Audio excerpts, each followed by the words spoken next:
महत्वाची बातमी, आगामी विधानसभा निवडणुकीमध्ये अजित पवार गट महायुतीमध्येच राहणार आहे। भाजप हायकमांडकडून शिक्कामोर्तब करण्यात आल्याची माहिती सूत्रांकडून मिळतेय।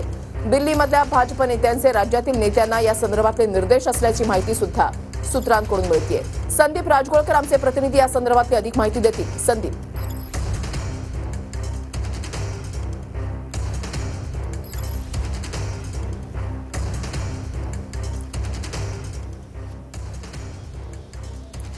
आगामी विधानसभा निवडणुकीमध्ये अजित पवार गट हा महायुतीमध्येच राहणार आहे। भाजप हायकमांडकडून या संदर्भात शिक्कामोर्तब झाल्याची सूत्रांची माहिती आहे। दिल्लीमधील भाजप नेत्यांनी राज्यामधल्या नेत्यांना या संदर्भातले निर्देश दिल्याची माहिती सूत्रांकडून मिळतेय। त्यामुळे आगामी विधानसभा निवडणुकीमध्ये तीनही पक्ष एकत्रितच राहतील यावर आता जवळपास शिक्कामोर्तब झालंय। भाजप हायकमांडकडून शिक्कामोर्तब झालंय सूत्रांची माहिती आहे। दिल्लीमधील भाजप नेत्यांचे राज्यातील नेत्यांना या संदर्भातले निर्देश असल्याची माहिती सुद्धा मिळतेय।